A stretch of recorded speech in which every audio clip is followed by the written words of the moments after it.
que nós temos conosco mesmo, consigo mesmo. Cada um de nós se relaciona consigo, de alguma maneira, em alguma medida, nós nos relacionamos conosco. Quando lemos a palavra interpessoal, a palavra inter, ela dá a ideia de relação entre pessoas. Neste caso, quando falamos de interpessoal, estamos nos referindo a um relacionamento entre pessoas, 2, 3 ou mais pessoas. Então, quando você escutar essa palavra intra e interpessoal, você vai saber que essas palavras dizem respeito, quando eu me refiro a intra, ao que é dentro, ou seja, sobre eu mesmo, e quando eu me refiro ao interpessoal, estou falando do relacionamento com o outro, com outras pessoas. Quando eu falo de relacionamento intrapessoal, quando eu falo de relacionamento conosco, quando eu falo de relacionamento consigo, às vezes parece algo que as pessoas não gostam muito de pensar sobre. Me parece que a gente tem medo de olhar para dentro, de nos avaliarmos, de olhar para si mesmo, de cuidar de si mesmo. Mas não só é importante, como é indispensável que todos nós cultivemos o autocuidado, que todos nós tenhamos esse olhar introspectivo, cuidadoso conosco mesmo. Todos nós somos responsáveis por nós mesmos. Somos responsáveis pela nossa vida, somos responsáveis pela nossa história, somos responsáveis pela nossa caminhada. E foi o próprio Cristo, foi o próprio Senhor Jesus que recomendou ao jovem Timóteo que ele tivesse cuidado de si mesmo, ou seja, que ele tivesse um olhar cuidadoso consigo mesmo. Ora, quem faz a obra de Deus, quem realiza a obra do Senhor, cuida de pessoas, sim, não resta dúvidas. Mas como eu vou cuidar bem de pessoas se eu não consigo cuidar bem de mim mesmo? Como eu vou cuidar bem, aleluia, dos outros se eu não consigo cuidar de mim mesmo? E é uma pergunta importante quando nós falamos sobre isso. Como você tem se relacionado consigo mesmo? Como você tem se visto? Como você tem se percebido? Como você tem se olhado? Como você tem percebido a sua vida, a sua história, a sua trajetória? É muito comum, principalmente nos dias de hoje, que haja uma crescente baixa autoestima. E por que as pessoas têm tido hoje uma baixa autoestima? É porque hoje as referências que as pessoas têm utilizado não são referências cristãs, não são referências bíblicas, são referências que são apresentadas, por exemplo, nas redes sociais. Então alguém olha uma foto de uma outra pessoa numa rede social, ou olha a vida de alguém numa rede social, ou olha a família de alguém numa rede social e acha que ali existe um modelo perfeito de indivíduo, de família, de vida e de procedimento. Quando na verdade muitas vezes é só uma vida de filtro, né? É só uma vida imagética, é só uma imagem que não representa o que de fato acontece no dia a dia. Então muitas vezes nós buscamos essas referências e muita gente, até mesmo cristãos, se olham, não conseguem mais ter um autocuidado, não conseguem mais olhar para si com cuidado, porque quando se veem, quando se percebem, ao invés de verem a imagem, a semelhança de Deus na sua vida, acabam se comparando com outras pessoas e se autodepreciando, se autodegladiando. É óbvio, é claro, que quanto mais você olhar para si com um olhar cuidadoso, mais você avança no chamado de Deus para a sua vida. Quanto mais você cuida de si mesmo, mais você avança dentro da trajetória da sua caminhada com Deus. Então, essa pergunta merece a atenção de todos nós. Como nós temos nos relacionado conosco mesmo? É interessante que a Bíblia, quando Jesus fala sobre o amor ao outro, ele coloca como referência o amor que nós temos conosco mesmo. Ele diz assim: ame o seu próximo como você ama a si mesmo, né? Ame ao seu próximo na medida que você se ama.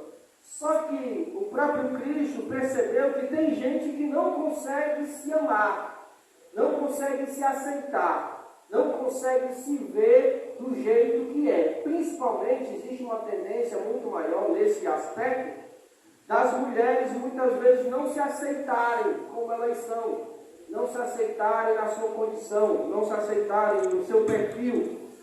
E o que acontece é que Jesus, aleluia, ampliou esse conceito de amor, não usando mais como referência o próprio indivíduo. E aí ele diz assim: ame o seu próximo como Cristo os amou. Porque se percebeu, deu para perceber que tem pessoas que não se amam, tem pessoas que não se olham, não se cultivam, não se percebem como alguém importante, valioso e precioso para Deus. Eu quero lhe dizer nessa tarde, no nome de Jesus, que você é importante para o Senhor, que você é valioso para Deus, que você foi chamado por Cristo como alguém que tem valor. Tem um louvor muito bonito, que nós cantávamos muito há algum tempo atrás, hoje ninguém escuta tanto. Mas o louvor diz assim: você tem um valor. O Espírito Santo se move em você. Você tem um valor, aleluia. Há um valor, há uma importância na sua vida. É interessante que quando nós lemos as Escrituras, nós vemos Jesus nos comparando com algumas coisas do dia a dia, que às vezes nos passa desapercebido o que Jesus quis dizer, pelo fato de ser coisas muito corriqueiras e que na nossa contemporaneidade pode não parecer fazer sentido. Por exemplo, Jesus olha para os seus discípulos e diz assim: vocês são o sal da terra. Olha, a gente quando lê, por exemplo, esse texto dos nossos, a gente pensa, né? Mas sal é algo sem valor, é algo sem importância, é algo que não tem tanta estima nos nossos dias. É possível até que alguém vai fazer feira para doação, de alguém diz assim: eu dou sal, né? Porque sal é barato, sal encontra em todo canto, né? Houve um tempo que se dizia logo assim, quando ia fazer uma cesta para doação: não precisa de sal, né? Porque muita gente queria dar o sal porque é barato e é mais fácil encontrar. Mas deixa eu dizer uma coisa para os irmãos: quando Jesus disse para os seus discípulos e para os seus apóstolos: vós sois o sal da terra, Jesus não estava falando de algo comum, Jesus não estava falando de algo sem valor, de algo que não tinha estima, de algo que não tinha significado. Pelo contrário, sal na época de Jesus era um condimento importantíssimo, valiosíssimo. Não à toa a palavra salário, ela deriva da palavra sal. Olha só, porque as pessoas eram pagas pelos seus serviços com sal. O sal tinha um valor inestimável. Na época não tinha geladeira, né, irmãos? Então, para conservar alimentos, por exemplo, o sal era valiosíssimo, era importantíssimo. Então, quando Jesus diz assim: você é o sal da terra, Jesus está falando sobre algo importantíssimo. Ele está falando que nós temos um valor inestimável. O valor é tão grande que a Bíblia nos diz que Ele deu o seu único filho para morrer por nós na cruz do Calvário. Então, se nós temos um valor, se nós temos uma relevância, se nós temos uma importância, nós precisamos cuidar de nós mesmos. Nós precisamos cuidar dessa bênção que Deus projetou, que somos nós mesmos, né? Como eu tenho me relacionado consigo mesmo e como eu tenho me relacionado com as minhas emoções. Há muitas emoções que às vezes não são bem administradas na nossa caminhada. E elas podem se transformar em sintomas, em problemas, em situações desagradáveis na nossa caminhada. Às vezes a gente quer fazer com as nossas emoções o que às vezes faz na limpeza da casa. Vai só jogando para debaixo do tapete, vai só jogando para debaixo do tapete. Só que chega uma hora que o tapete não cabe mais. E todas aquelas emoções que nós vamos jogando para debaixo do tapete, que nós vamos acumulando, que nós vamos deixando ali no cantinho, elas vão se acumulando e daqui a pouco elas podem se tornar em um problema muito mais difícil de administrar. Nós precisamos ter cuidado com as nossas emoções, nós precisamos administrar bem as nossas emoções. Isso é autocuidado. Mas, meus irmãos, para que isso aconteça, nós precisamos nos conhecer. Todos nós precisamos nos conhecer. O autoconhecimento ele é importantíssimo. É uma afirmação socrática, né? Conhece-te a ti mesmo. Saiba quem você é. O próprio Cristo ele fala sobre esse autoexame. Ele nos recomenda o autoexame. Ele nos recomenda olhar para nós mesmos, a nos percebermos, a sabermos quem nós somos. É interessante quando você vai fazer uma pergunta para uma pessoa sobre quem ela é, normalmente ela não responde o que se pergunta. Você diz para o indivíduo: quem é você, né? Fale sobre você. Se você fosse definir, como você se definiria? Normalmente a pessoa diz assim: meu nome é Ramilson, eu tenho tantos anos. Não, estou perguntando seus dados pessoais. Eu estou perguntando quem você é. Você já parou para pensar quem você é? Você tem consciência de quem você é? Você já percebeu quais são as suas limitações? Porque todos nós, enquanto indivíduos, temos limites que precisam ser respeitados.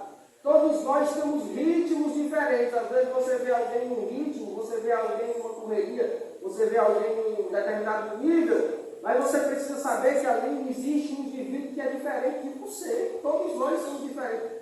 Ninguém é igual ao outro. E entender isso, e respeitar isso, e conhecer a si mesmo, nos ajuda na nossa caminhada, na nossa trajetória. Se olharmos no espelho e saber quem você é. Quando você sabe quem você é, você não se preocupa com o que dizem ao seu respeito.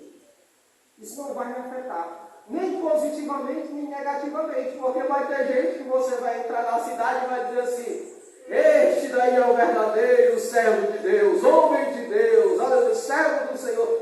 Mas o coração está dizendo outra coisa. Se você deixar essas palavras que estão lhe elogiando, que são pseudos elogios, entrar no seu coração, isso pode ser prejudicial.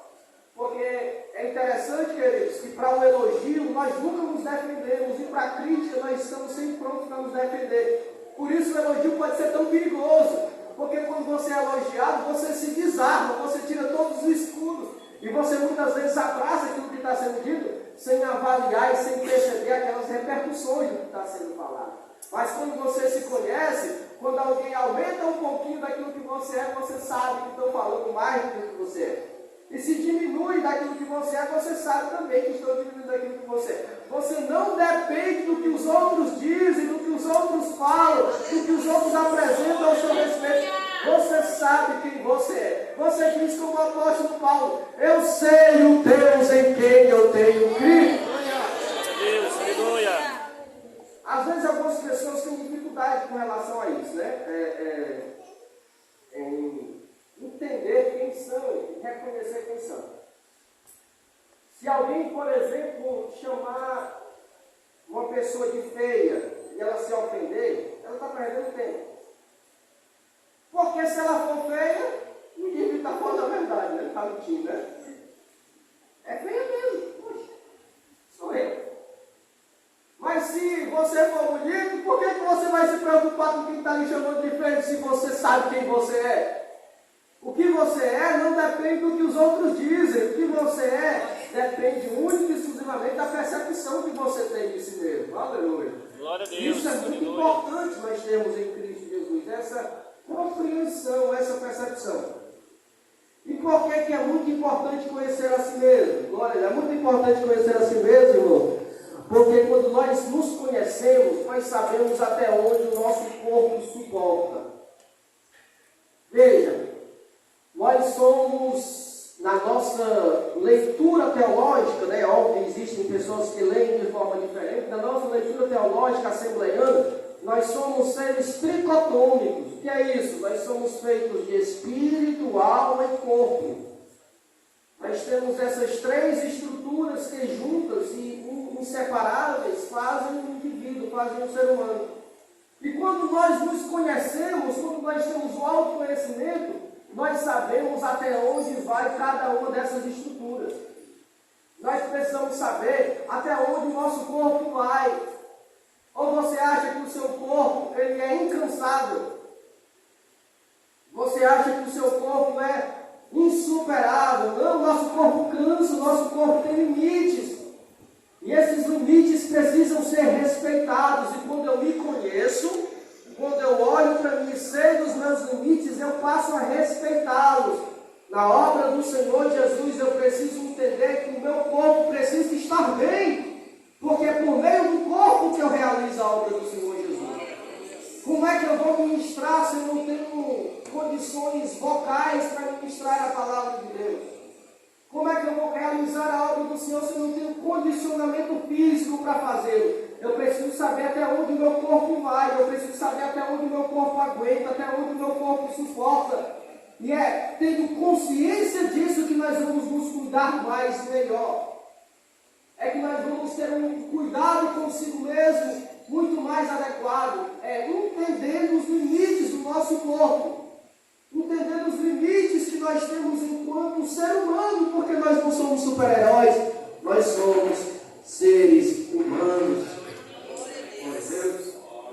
E nós precisamos, sim, de pausas. Né? Toda música, ela tem uma pausa. Quem lê partitura, está aqui o maestro, né? Ele sabe que toda partitura tem uma pausa. Às vezes você não percebe, mas ela está lá.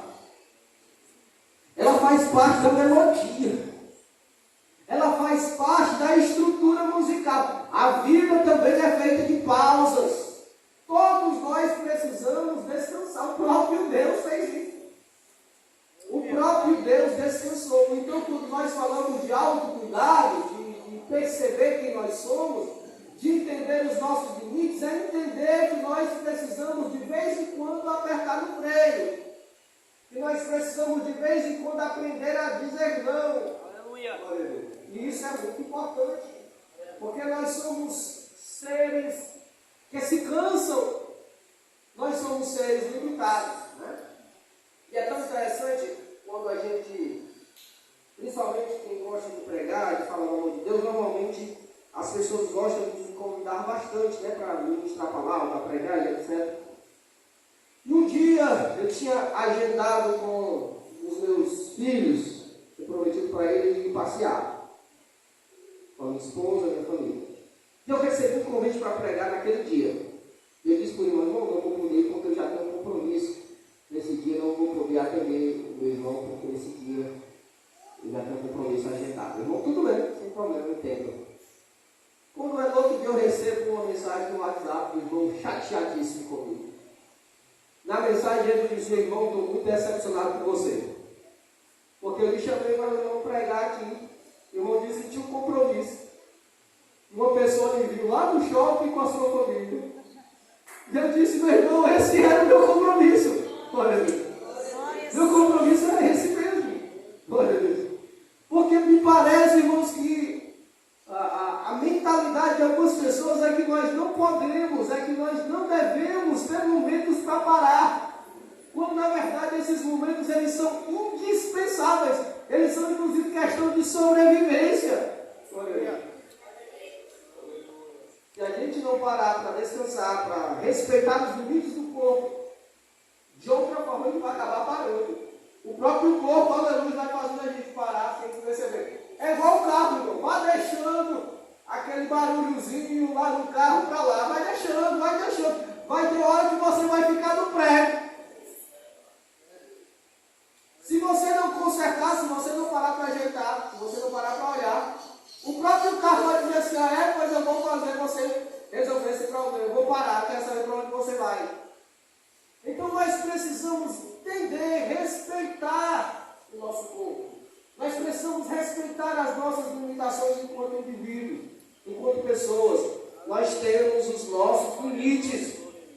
Aleluia. Não queira testar os seus limites, porque algumas peças do carro a gente acha até ensucada, viu? Mas tem peças do corpo que não tem reposição. Uma vez elas não tendo mais pleno funcionamento, é possível que você não encontre mais no mercado, nem em lugar nenhum, uma peça igual a essa. Então tenha cuidado com o templo imorado do Espírito Santo, com o seu corpo. Custa nada fazer uma caminhadazinha de vez em quando. Custa nada ter cuidado com a alimentação. Sabe o que acontece, irmão? Muita gente morre pela boca, literalmente. Você olha aqui para o pastor Júnior ali, ó, perfil anatômico. É cuidado com a alimentação. Você pensa que é brincadeira, mas não. Eu tenho certeza que ele tem uma alimentação regrada, uma alimentação cuidadosa. É óbvio que tem hora que a gente olha assim para aquele pedaço de tutano, né? Aquela comida gostosa, gordurosa. Que a gente roga assim, ai Jesus, né? Dá logo glória, ai meu Deus do céu. Mas aí meu irmão, tem as consequências disso. Tem os resultados disso. A gente acaba indo se envenenando, comendo alimentações que vão trazer mais prejuízos do que benefícios para nós. E vamos automaticamente nos envenenando e nos matando. Tenha cuidado com o seu corpo. Tenha cuidado consigo mesmo. O rapaz que trabalhou comigo estava sentindo um formigamento no pé dele. E ele disse: meu filho, faça o seguinte, vê se alguém tem aí um aparelho para medir sua pressão, que isso parece alguma coisa de pressão, viu? Dê uma olhadinha aí da sua pressão, vou ver como é que está. E ele foi medir, a pressão estava 16/12. Silenciosamente, sutilmente, ela vai surgindo, ela vai aparecendo, ela vai chegando. E aí, como é que você vai fazer a obra de Deus, irmãos, com a pressão 16/12? Porque a pressão da obra de Deus é maior que essa, viu? É muito maior que 16/12. Se a sua já está desse jeito, na hora que você chegar dentro da pressão do trabalho de Deus, das questões relacionadas à obra de Deus, você vai ter que lidar com tudo isso. Então, tenha cuidado com o seu corpo. Respeite os limites do seu corpo. Aleluia. Às vezes ele vai sinalizando, vai mostrando. Deixa eu correr aqui. Precisamos saber até onde nossas emoções dão conta dos nossos desafios. Quando você percebe que você está muito irritadiço, que você está muito impaciente, que você está muito intranquilo em resolvendo ou tentando resolver as coisas de uma forma não convencional ou não no Espírito Santo de Deus, mas muito mais na força, é sinal que alguma coisa está errada com as suas emoções. Tem horas, irmãos, que o balanço das águas ele é mais forte, ele é mais intenso. E se nós não tivermos um cuidado com as nossas emoções, se nós não tivermos cuidado com o que nós sentimos, isso pode trazer prejuízos para a trajetória para a nossa caminhada. As nossas emoções, elas são volúveis, elas se movimentam, elas não são estáticas. Quando você perceber que de alguma forma as suas emoções estão apresentando algum tipo de problema, rapidamente busque ajuda. Precisamos saber como está o nosso nível de espiritualidade. Isso é autocuidado, irmão. Tem gente que pensa que fazer a obra de Deus e se esquecer do Deus da obra vai dar certo. Irmão, ninguém conseguirá fazer a obra de Deus a contento sem ter um tempo com o Deus da obra. Para estar fazendo qualquer atividade na obra de Deus, é preciso dedicar tempo com o Deus da obra. Porque se nós fizermos a obra de Deus sem a intervenção do Deus da obra, vai chegar um momento em que nós nos tornamos mecânicos, automáticos, perdemos a graça de Deus, perdemos a unção de Deus, perdemos o tempero do céu. E aí o irmão vai pregar, mas ele diz assim: essa mensagem eu já preguei várias vezes, não preciso nem ler a Bíblia, é só chegar lá e começar a falar que vai dar certo. Aí o irmão vai ministrar, mas ele não se preocupa mais em orar, porque ele acha que já é tão habilidoso, que ele já sabe tanto, que eu já sei, eu já tenho habilidade com o público, eu já tenho habilidade com as pessoas, eu sei como falar diante das pessoas, então para mim não tem dificuldade nenhuma. Meu irmão, se você não cuidar da sua espiritualidade, você vai fazer a obra e se perder do Deus da obra. E como é arriscado, irmãos, fazer a obra de Deus sem a ação do Deus da obra nas nossas vidas. E nós precisamos saber como é que está o nosso nível de espiritualidade. Se nós temos orado, se nós temos nos dedicado à leitura da palavra do Senhor. O Evangelho é simples, viu, irmãos? Não tem negócio de receita mágica, não. É oração, é leitura da palavra, é jejum, é dedicação na presença de Deus. Às vezes aparece alguém, 10 dicas sobrenaturais de alcançar uma espiritualidade, não sei o quê. A pessoa, vixi, deve ser fantástico. Não, meu irmão, espiritualidade não se adquire com esse tipo de técnica. Espiritualidade se adquire orando, chorando aos pés do Senhor, lendo a palavra de Deus. E não é possível que alguém faça a obra de Deus sem dedicar tempo ao Deus da obra. Aleluia. Isso é cuidar de si mesmo. Isso é cuidar do chamado de Deus na sua vida. Isso é se responsabilizar pelo o que Deus colocou nas nossas mãos, que é a vida. A vida é um presente, irmãos. A vida é uma concessão divina. A vida é algo que Deus nos deu como uma dádiva, e nós precisamos administrar as nossas vidas. Nós passamos só uma vez por aqui. A Bíblia diz que depois disso segue-se o juízo. E nós precisamos administrar bem a vida que Deus nos deu. Administrar bem esta oportunidade que Deus nos deu. Como você vai ser lembrado? Glória a Deus. Porque a Bíblia diz que Abel, mesmo depois de morto, ainda falava. Como é que morto fala, né? A gente aprende de novo, depois que morre, acaba.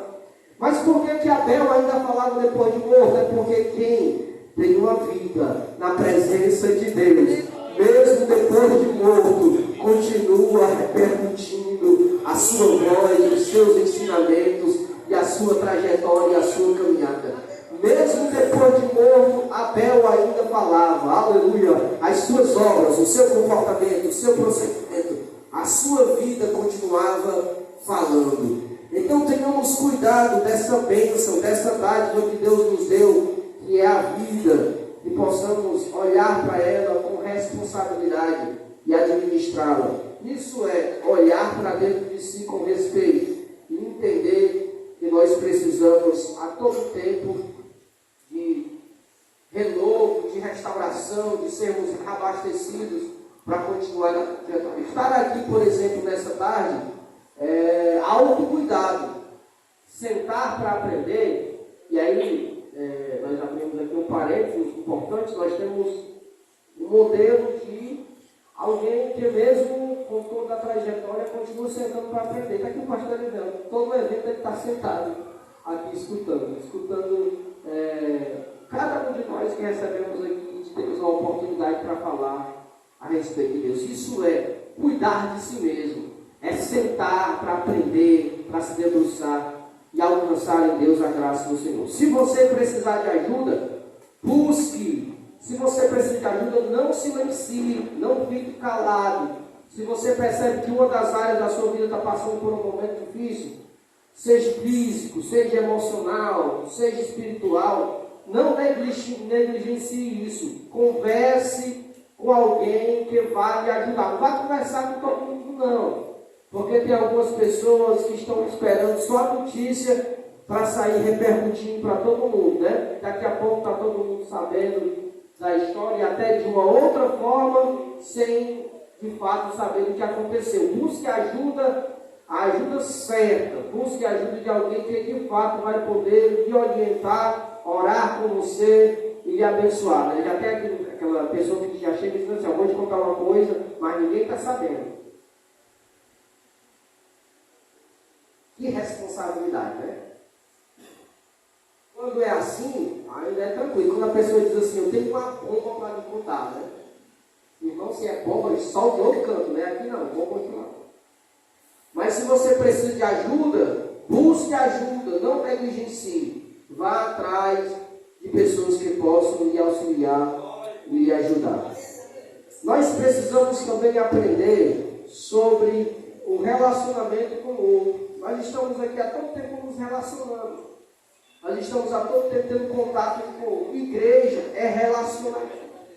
Igreja é contato.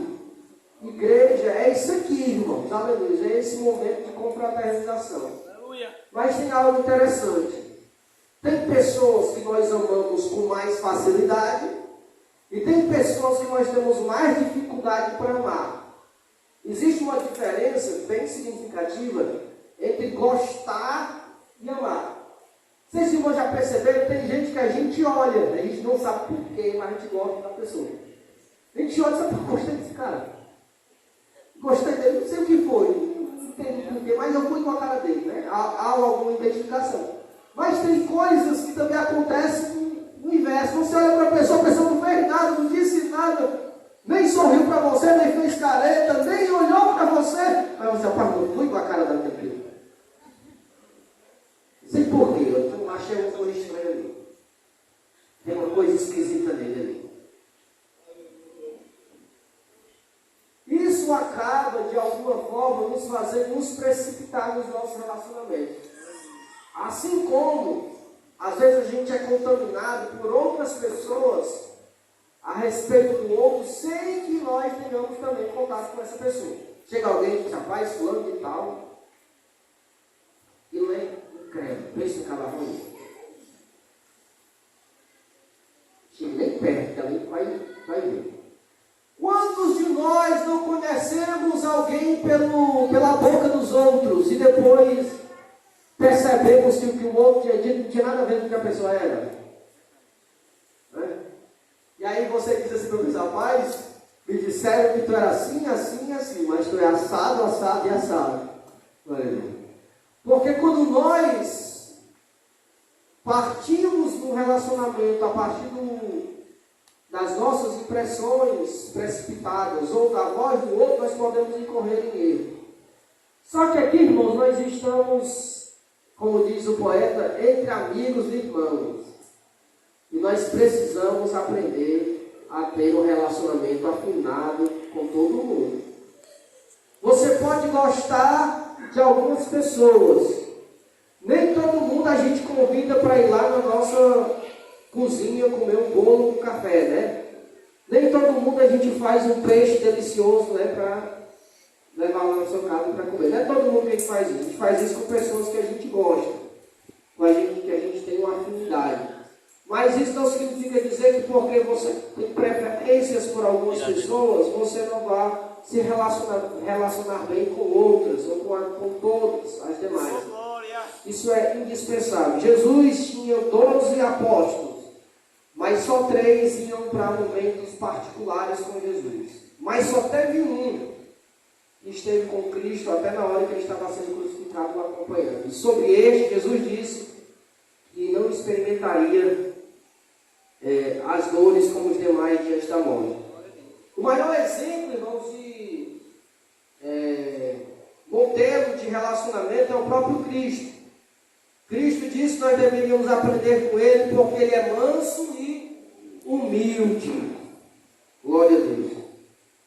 Como é que a mansidão ela se apresenta? Ela se apresenta por meio da empatia e do respeito. Nós precisamos aprender a respeitar o outro. Empatia, algumas pessoas pensam em empatia como se colocar no lugar do outro. Mas a empatia não é apenas se colocar no lugar do outro. Porque normalmente, quando eu me coloco no lugar do outro, eu me coloco a partir da minha experiência. E o que é que eu digo? Se fosse eu aí, com certeza eu não tinha feito essa besteira. Se fosse eu lá, tinha feito muito melhor. Se fosse eu na situação, lá estava chorando, cada frouxo. Isso não é empatia, irmão. Se eu me colocar no lugar do outro a partir da minha experiência, eu vou sempre ver o que acontece com o outro de uma forma deturpada e diferente. A empatia é respeitar os limites do outro. Cada um de nós temos o nosso limite. E nós precisamos entender isso. Não é porque você consegue fazer algo com muita habilidade que o outro vai fazer também igual a você. Não é porque você corre 3 quilômetros que o outro vai correr também 3 quilômetros igual a você. Você precisa ter paciência e mansidão para resolver as coisas, entendendo e respeitando o outro. Respeito é muito importante dentro da casa do Senhor, dentro da obra de Deus. Nós estamos aqui em convivência. E na convivência, irmãos, nós não podemos pensar só em nós, né? Nós não podemos pensar só em nós. Acontece muito, né? Por exemplo, vai ter uma farda no conjunto. Farda, está dizendo, todo mundo vai usar a mesma cor. Se você for perguntar para o povo o que é que eles querem, o povo vai dizer, eu quero roxo, eu quero lilás, eu quero rosa, eu quero vermelho. Vai ser uma confusão. Você precisa definir uma cor e dizer, vai ser essa, pronto. Vai ter gente que vai dizer, ou azul feio, ou rosa, nada a ver esse rosa.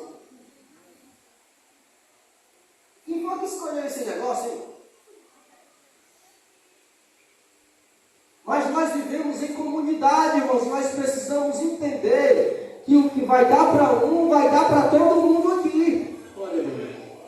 E nós precisamos respeitar. Aqui nós estamos em comunidade. Não é colocar o ventilador só para mim. O ventilador tem que girar para todo mundo. Ou você quer o ventilador só para você? A ética é algo interessante. A ética faz a gente escolher pelo bem comum, pelo bem de todos. Faz a gente pensar que, mesmo não estando totalmente agradável naquela situação, você sabe que aquilo vai beneficiar a maioria. E, portanto, você aceita e entende. Nós precisamos aprender isso na igreja. O respeito.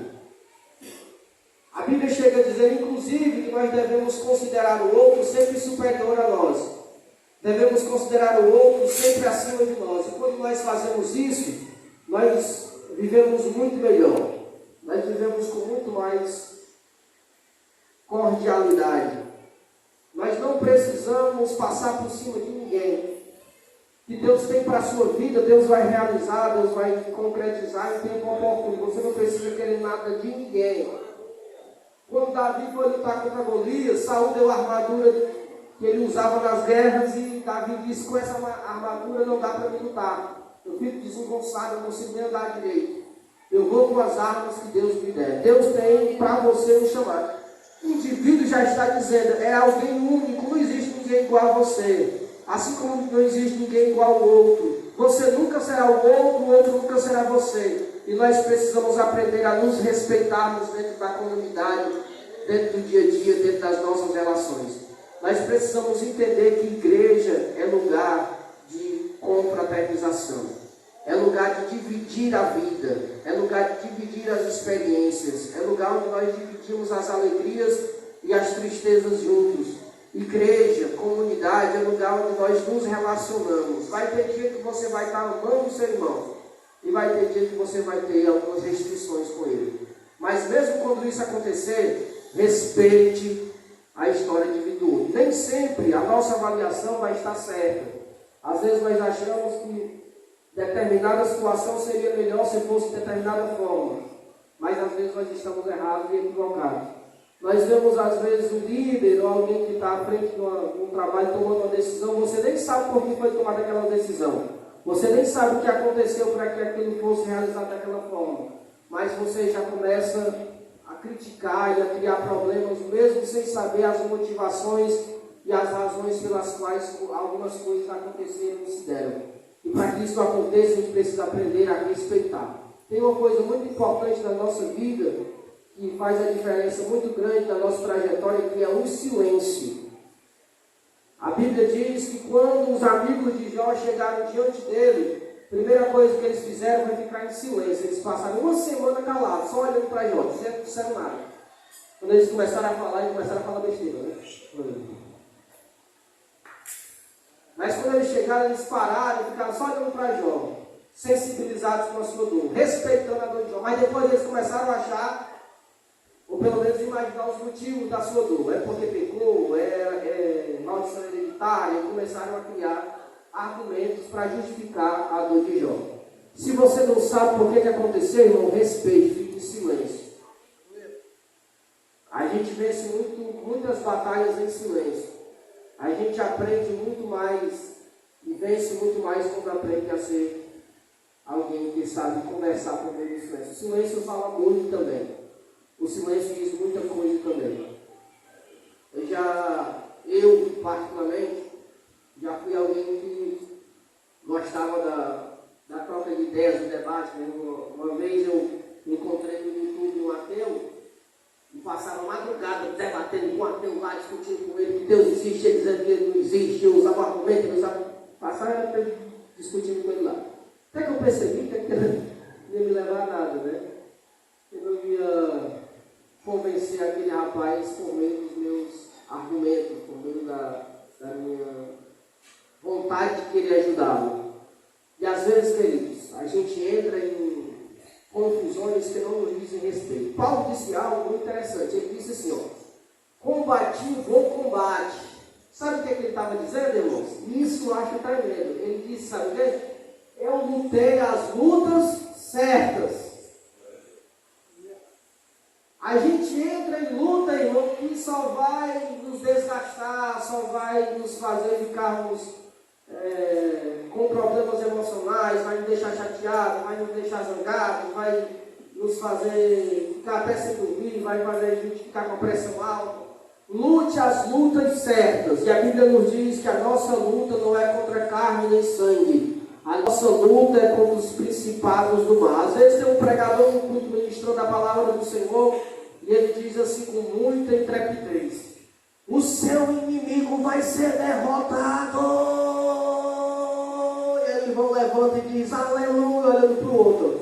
Aleluia! Fala a Deus! Como se o irmão dele da igreja que está no culto com ele fosse esse inimigo que o pregador está ministrando que vai ser derrotado. Não é não, meu irmão. Esse que está aí do teu lado é teu irmão. Glória a Deus. E nós devemos respeitar, cuidar e tratarmos uns aos outros com muita sabedoria. Eu tinha aqui mais algumas falas para dizer, mas como eu disse para os irmãos, eu vou precisar me ausentar. E eu vou só... Tinha até feito também uma poesia para recitar aqui para os irmãos, mas o celular ele desconfigura aqui os slides e não dá para ver direito. Em outro momento eu digo para os irmãos essa poesia. Mas eu vou só dizer o seguinte: a gentileza não garante que seremos tratados na mesma medida, mas é uma demonstração que temos o fruto do Espírito. Ser gentil não garante que você vai ser tratado na mesma moeda, na mesma gentileza, na mesma proporção, mas é uma demonstração que o Espírito Santo de Deus atua na sua vida. Lute as lutas certas, com certeza você será abençoado e a sua vida será muito mais leve. Não coisa ruim é estar na igreja com peso, com aquele ranço com alguém, com algum desconforto com alguém. Isso é uma tragédia enorme. Bom é estar na casa do Senhor leve, em paz, tranquilo, com o coração sem nenhum tipo de amargura, em paz com seus irmãos e lutando as lutas certas. Que nós aprendamos a nos relacionarmos com nós mesmos e a nos relacionarmos com o outro, conforme a palavra de Deus nos orienta, e certamente seremos abençoados. Que Deus em Cristo abençoe a todos. Amém. Especial, extremamente importante e indispensável na obra de Deus, que é o serviço, que é o servir. E quando nós ministramos acerca desse tema, quando nós nos debruçamos sobre a Bíblia Sagrada, para lermos, para meditar na palavra de Deus, nós encontramos uma gama de pessoas, nós encontramos várias pessoas, homens e mulheres de Deus, abnegados, que de fato entregaram a sua vida para servir ao Senhor, para servir a Deus, para ser um servo, um serviçal na sua obra. E nós temos na Bíblia Sagrada o maior exemplo de servir. Nós temos o maior e melhor exemplo de serviço cristão que nos foi dado pelo próprio Cristo. Cristo é o maior exemplo de serviço cristão que nós temos aos nossos olhos, porque lemos a Bíblia Sagrada e meditamos nela todos os dias da nossa vida. Queridos irmãos, igrejas, companheiros de ministérios, obreiros, pastores, servos e servas do Senhor, nos dias atuais encontramos muitas dificuldades para falar e muitas vezes para agir como servo. A palavra servo e servir muitas vezes não são até bem aceitas na sociedade em que vivemos.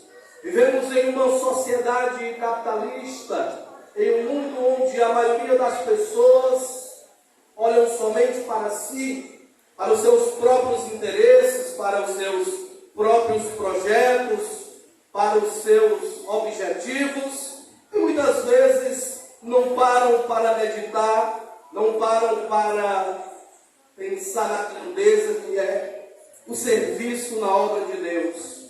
Nos dias em que vivemos, é raro ver pessoas com este comportamento louvável, com este comportamento que Deus requer de cada um que o confessa como único e suficiente Salvador.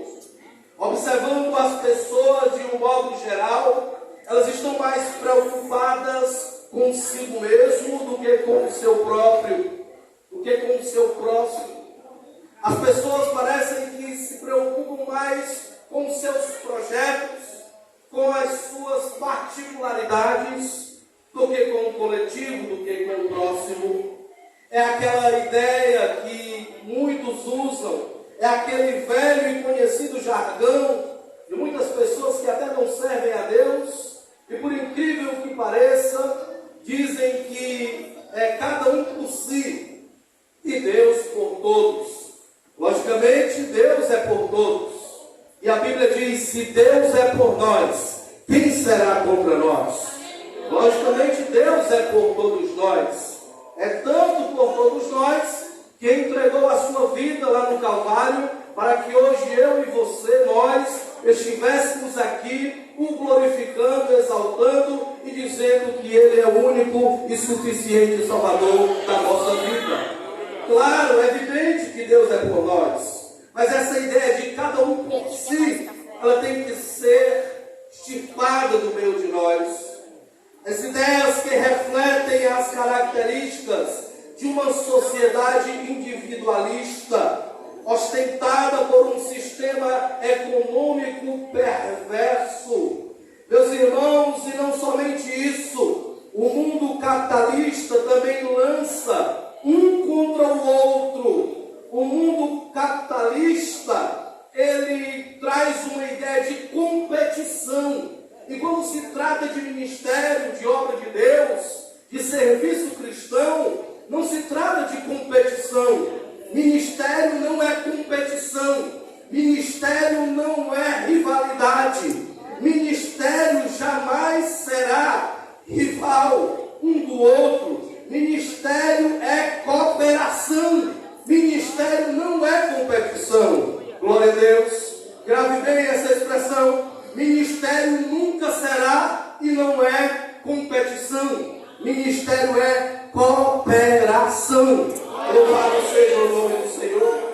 Então esse sistema perverso, esse sistema capitalista, que lá fora no mercado de trabalho tem uma competitividade gigantesca, que um vê o outro como ameaça, que um vê o outro como rival, isso não reflete na obra de Deus. Na obra de Deus nós somos irmãos, na obra de Deus nós somos servos, na obra de Deus nós somos serviçais do Senhor e da sua obra. Na obra de Deus não existe rivalidade, na obra de Deus não existe competitividade, na obra de Deus existe cooperação e serviço. Louvado seja o nome do Senhor. Aleluia. Então, meus irmãos, é muito importante termos esse raciocínio, fazermos essa reflexão. O que está do nosso lado não é um adversário e não é alguém capaz de nos fazer um mal. Aquele que está do nosso lado, servindo na obra do bom mestre, ele tem que ter a capacidade de servir. Ele deve ter a capacidade, buscar essa capacidade, ter a atitude de servir, porque o maior exemplo, nós já temos, o maior exemplo de servo é Jesus de Nazaré. Louvado seja o nome do Senhor. Nessa sociedade não há quase nenhum mérito para quem serve. Mas ao nos voltarmos para a Bíblia Sagrada, temos muitos ensinos a respeito do serviço cristão. Nosso texto base mostra a necessidade que temos de aprender a servir. Fala a respeito de Jesus Cristo, que sendo mestre, Senhor de nossas vidas, tomou a atitude de servo. Por isso podemos dizer que ele é o maior exemplo de servo e com ele devemos aprender a servir. Jesus é o maior exemplo de servo dizemos que nós também devemos servir. Louvado seja Deus. Devemos servir a Deus. Devemos servir a igreja do Senhor, a noiva do Cordeiro. Devemos servir ao nosso vizinho. Devemos servir ao não crente, ao crente. Devemos servir na seara do bom mestre. Foi para isso que Deus nos chamou. Foi para isso que Deus nos comissionou. Deus nos concedeu o privilégio de sermos chamados filhos de Deus. Deus nos concedeu a graça de sermos salvos através da confissão na pessoa de Jesus Cristo. Por isso nós temos essa responsabilidade e é de extrema relevância que nós venhamos refletir que ser servo é ser abençoado. Ser servo é fazer o que Deus nos comissionou. Ser servo é andar segundo a vontade de Deus. Servir é algo que é bem visto aos olhos de Deus. O servir é característica de um verdadeiro cristão. Quando você olha um verdadeiro cristão, quando você começa a analisar as suas características, você vai ver que uma delas é o serviço. Você vai observar que ele se destaca no serviço. Não é o servir para aparecer para um nem para o outro, é o servir por amor, é o servir por vocação, é o servir porque aprendeu com quem deveria aprender. Leu a Bíblia e aprendeu com Cristo, que é o maior exemplo de serviço cristão que todos nós podemos ter. Louvado seja o nome de Jesus. Querida igreja do Senhor, a base do serviço cristão é o amor e a humildade. O amor a Deus e ao próximo deve ser a base e o motivo para o serviço cristão. Para ser aceito por Deus e a bênção de Deus para a igreja, o serviço cristão deve ser movido pelo amor. Jesus nos dá um exemplo glorioso. Nós lemos aqui o registro do evangelista João no capítulo 13, do versículo 1 até o versículo de número 17, onde ele descreve que Jesus estava movido pelo amor glorioso, pelo amor de Deus. Jesus estava movido por esse amor quando em uma reunião após a ceia com os seus discípulos, Jesus toma uma atitude inesperada por eles, inusitada, um tanto quanto inusitada. Jesus, movido pelo amor, quando ele lava os pés dos seus discípulos. Jesus, naquele momento reunido com os discípulos, toma essa atitude gloriosa e inesperada dos discípulos. Eles não acreditavam, eles não esperavam aquela iniciativa de Jesus, e Jesus os surpreendeu com um ensinamento glorioso, porque Jesus sempre nos surpreende positivamente com ensinos gloriosos.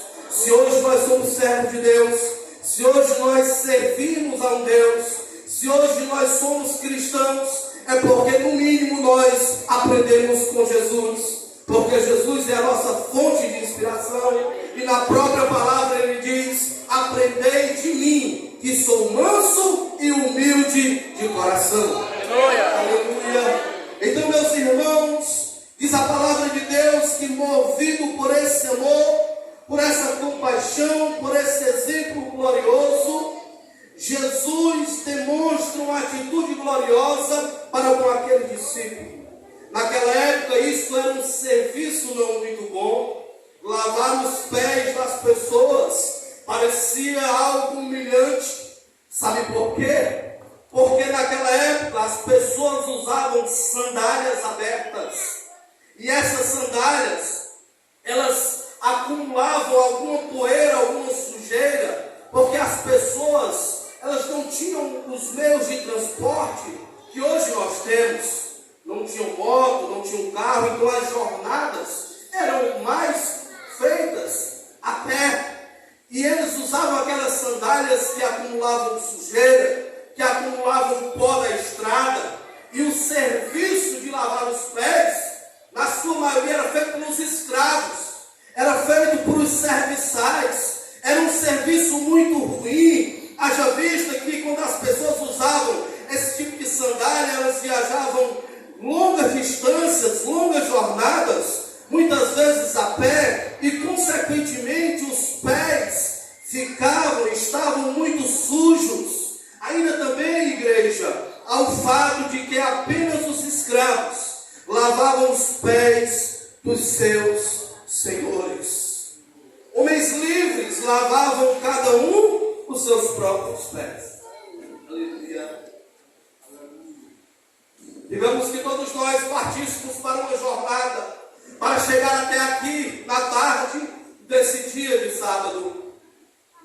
E digamos que nós não tivéssemos os transportes que temos hoje, moto, carro, saímos dos nossos mais diversos rincões do município. Alguns vieram lá do Parque Leblon, outros, como eu, vim lá do Parque Albano, lá próximo já a Jurema, outros do centro de Calcaia, outros lá da Munguba, todos com as suas sandálias, e chegaram até aqui para cultuar o nome do Senhor. Cada um é responsável de lavar os seus próprios pés.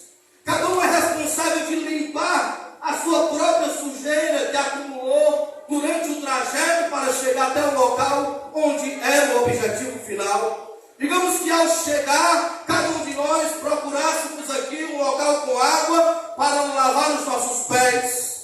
Mas nesse dia, ninguém lembrou disso. Nesse dia, todos estavam reunidos, todos com as suas sandálias, todos com os seus pés empoeirados.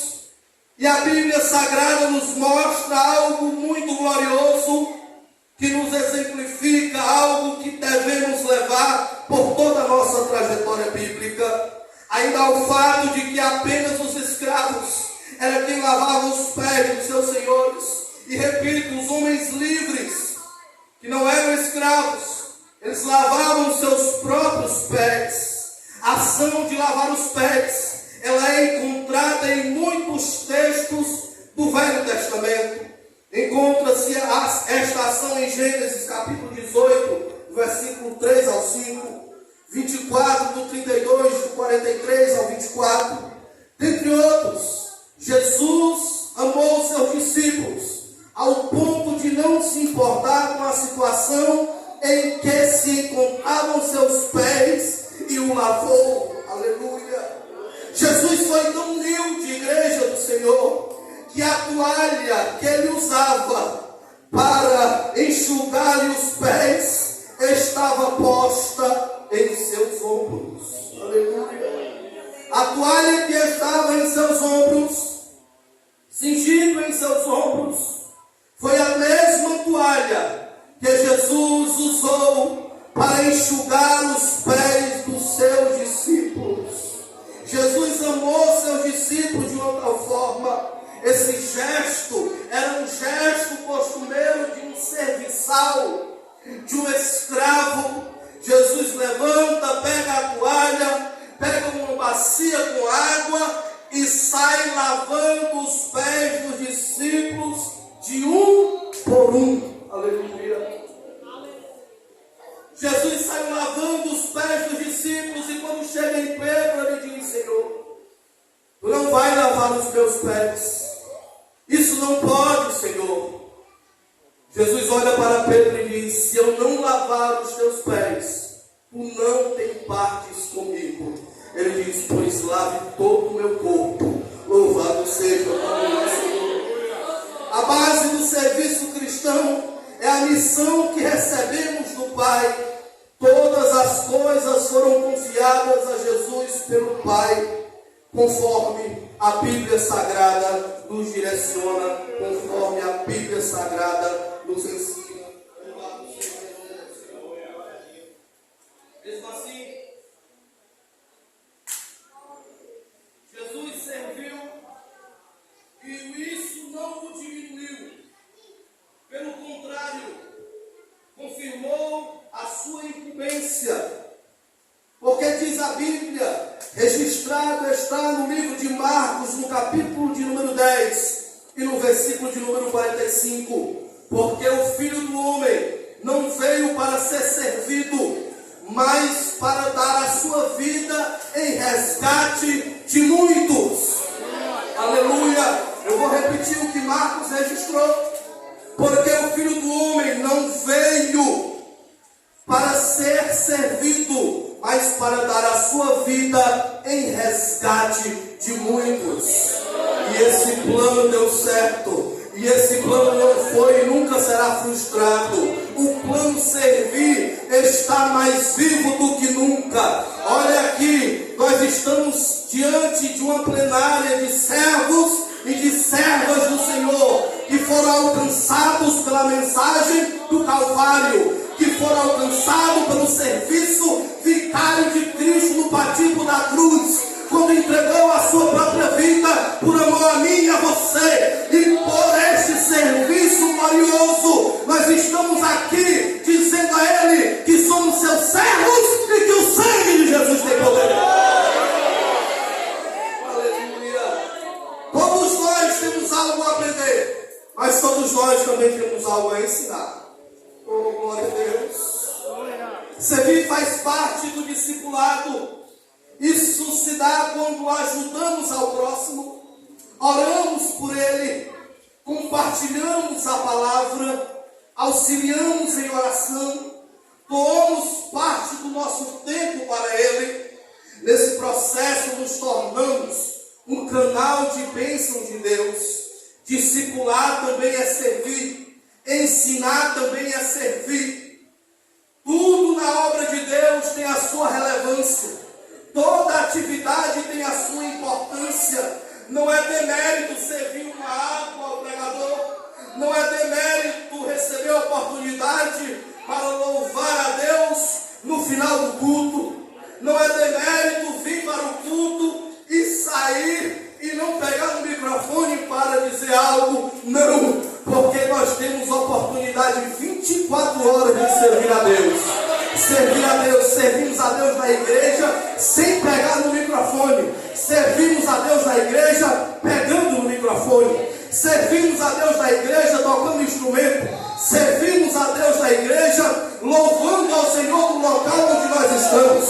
Servimos a Deus em casa, servimos a Deus no trabalho, servimos a Deus na escola, servimos a Deus na rua. Nós temos oportunidade todo dia de servir a Deus.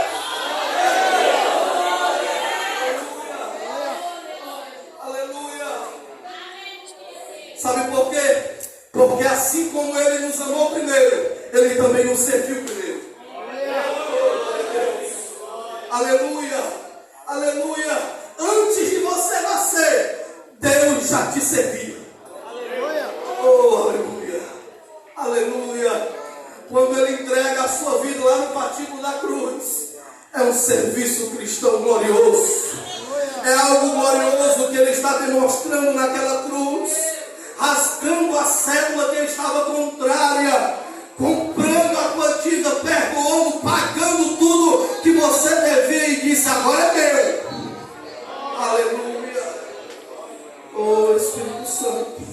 Discipular também é servir, ensinar, orar, ajudar ao próximo também é servir, pedir ao Senhor, consagrar, doar também é um ato de servir. Nenhum trabalho na igreja é demérito para crentes. Seja limpar o ventilador é servir, seja trazer um copo com café é servir, seja consertar uma toalha, seja deitar a cortina, seja trocar uma lâmpada, seja trazer um louvor a Deus, seja ministrar uma palavra. Toda obra para Deus é algo relevante. Todo serviço para Deus é relevante. Todos nós trabalhamos na obra de Deus porque aprendemos com a fonte. A fonte é Jesus. Se Ele nos serviu e se Ele ainda continua nos servindo, porque Ele é poderoso, quem somos nós para não observarmos o princípio do servir, a importância do serviço cristão na nossa caminhada ministerial? Sem observar esse princípio, sem observar essa razão pela qual Deus nos chamou para servir, jamais conseguiremos atingir objetivos imaginados por nós alcançar. Se quisermos alcançar, se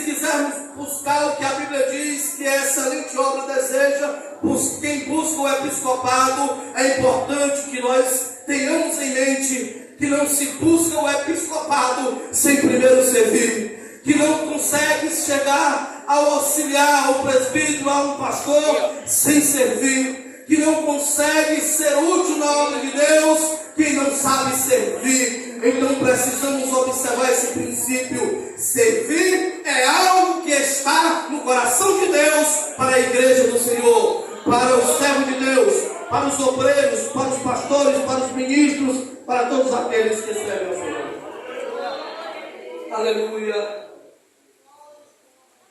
A base do serviço cristão também é o exemplo de Cristo.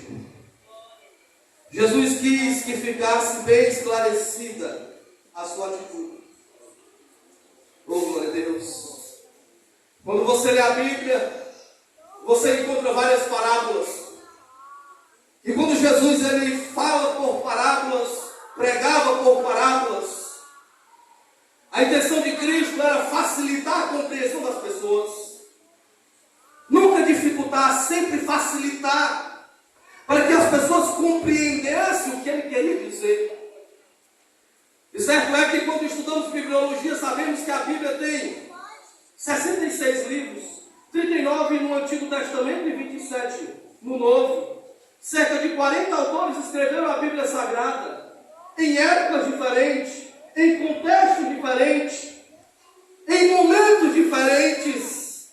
Mas certo é que toda a Bíblia é harmônica e ela se completa. Glória seja dada ao nome do Senhor.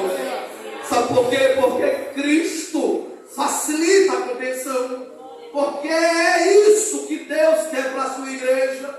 Que a igreja compreenda a grandeza do serviço.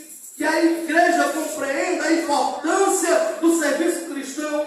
Cristo pregou por parábolas para facilitar a compreensão.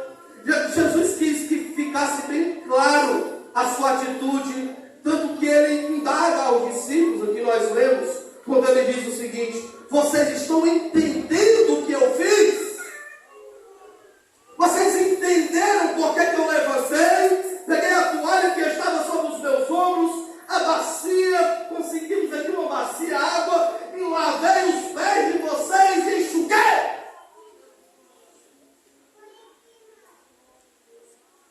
Oh, glória a Deus. Oh, glória a Deus. Você não está aqui por estar. Eu não estou aqui por estar. Nós estamos aqui por um propósito. Nós estamos aqui por um propósito. Deus tem um propósito coletivo e individual. O coletivo, aleluia, todos nós sabemos a salvação para todos nós, todos aqueles que confessaram o nome de Jesus. Para aqueles que ainda não confessaram, mas que ainda irão confessar, é um propósito coletivo, mas Deus também tem seus propósitos individuais. E esses propósitos individuais só Deus sabe. E alguns de nós também sabemos.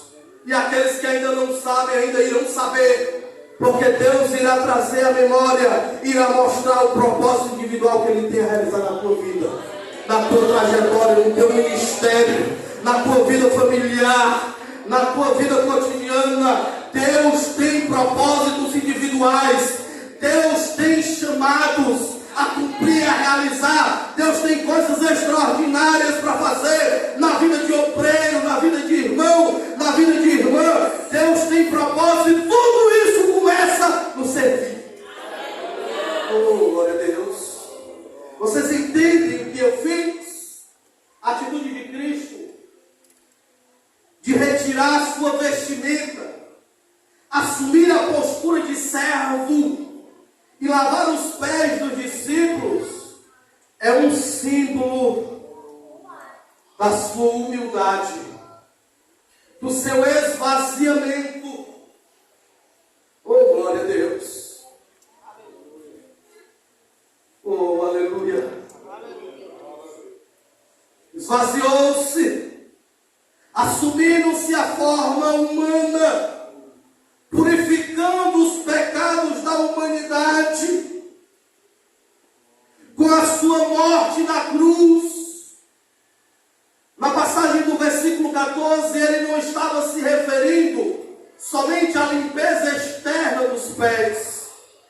estava ensinando aos discípulos a importância de se humilharem e servirem uns aos outros, de não se considerarem superiores. Devemos aprender que aquele que quer ser o primeiro, seja o último. Aquele que quiser ser grande, seja pequeno. Porque na Bíblia nós conhecemos um camarada chamado Saulo que era grande, assolador, perseguidor, culto, entendido, era tudo isso e muito mais, dupla cidadania, tinha muita bagagem, era grande, o grande Saulo, o perseguidor dos cristãos. Mas depois que ele encontrou com Jesus, a primeira coisa que fizeram foi mudar o nome dele, mudaram para Paulo. E quem estudou aqui mais afinco sabe que o significado de nome Paulo é pequeno. Oh, glória a Deus. Oh, glória a Deus. Glória a Jesus. Atitude gloriosa de Jesus. Atitude maravilhosa de Jesus. Mostrando essa importância de se humilhar e de servir um ao outro. Esse é o sentido do serviço cristão. É servir a Deus, é servir a igreja, é servir ao irmão. A Bíblia diz que cada um de nós considere o nosso irmão superior a nós. Não. Vou perguntar novamente. Cada um de nós, servos e servas do Senhor, devemos olhar para o nosso irmão como superior a nós mesmos. Oh, glória a Deus. Oh, glória a Deus. É igual o militar. O militar, quando ele chega, que ele vê o superior, a primeira coisa que ele faz é assim. Não é isso? Não é isso? Da mesma forma é o servo de Deus. Esse irmão, olha para esse irmão que está do seu lado aí. Não vou mandar você dizer nada para ele não, viu? Só para você olhar. Já olhou? Agora olha para o outro lado. Pronto. Ele é superior a você.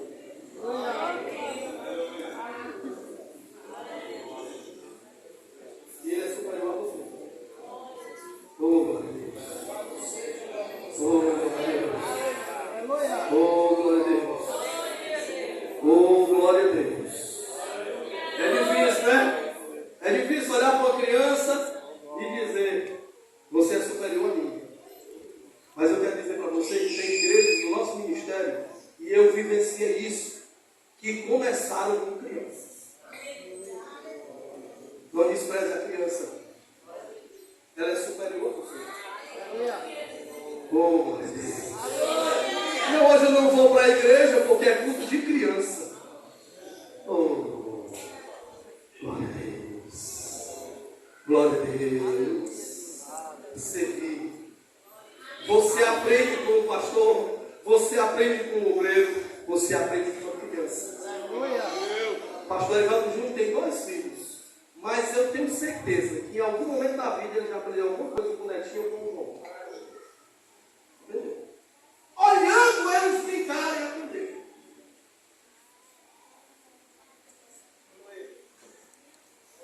Às vezes as pessoas nos ensinam sem dizer uma palavra.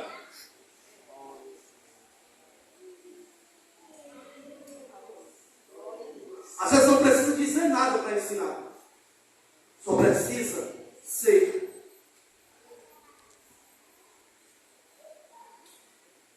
Jesus tirou a toalha, pegou a bacia com água e começou a lavar.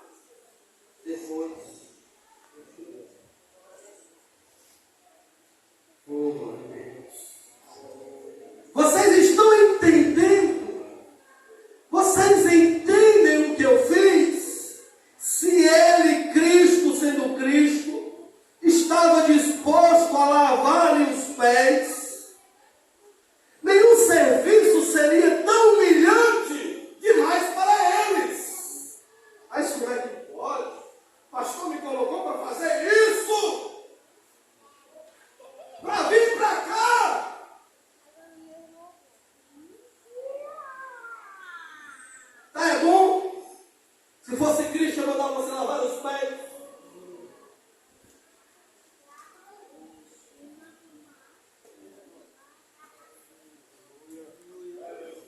Servir. Servir. Nenhum serviço seria humilhante demais para eles. Na obra de Deus, nenhum serviço é desprezível. Na obra de Deus, nenhum serviço é demérito. Na obra de Deus, nenhum serviço é humilhação. É bênção. Aleluia. É bênção de Deus. Se o serviço é pregar para um, prega para um. Se o serviço é pregar para mil, prega para mil. Se o serviço é pregar só para ti, prega. Oh, glória. Oh, glória. Aleluia. Já diz o poeta: há trabalho pronto para ti, cristão, que demanda toda a tua devoção. Oh, glória a Deus. Aleluia. Nenhum serviço era humilhante demais para eles. Olha o que aqui Cristo diz: eu lhes dei exemplo, para que vocês façam como eu fiz. Oh, glória. Eu vos dei o exemplo, para que vocês façam como eu fiz. Oh, glória a Jesus. Assim como foi necessário que Jesus se humilhasse, nós devemos nos humilhar antes de nos propormos obedecer à vontade de Cristo. Glória a Deus. Para obtermos a vitória, devemos primeiro nos humilhar, tornando-nos servos de Jesus, submeter a nossa vontade, o nosso eu, a Deus, submeter a nossa vontade totalmente a Ele, não considerar qualquer tarefa simples demais no serviço cristão. Não é simples demais, é a tarefa. Se você recebeu a missão, cumpra a missão. Se você recebeu a tarefa, cumpra a tarefa. Se é ser regente, seja regente para a glória de Deus. Se é ser pregador naquele culto, pregue para a glória de Deus. Se é ensinar, ensine para a glória de Deus. Se é o evangelismo na casa do fulano, do ciclano, do beltrano, faça com alegria. Se é limpar a igreja, se é cuidar, adornar o templo físico da casa de Deus, o faça com alegria e com contentamento, não gemendo. Aleluia, não murmurando, mas glorificando ao nome do Senhor, porque grande galardão Deus está preparando para você naquele grande dia. Não considere qualquer tarefa simples demais no serviço cristão. No serviço cristão, tudo é muito importante. Tudo é muito importante. Tudo é muito importante. A mesma importância de quem estica o tapete é a mesma importância de quem passa pelo tapete. Oh, glória a Deus. Deus não faz acepção de pessoas. A obra de Deus é maravilhosa.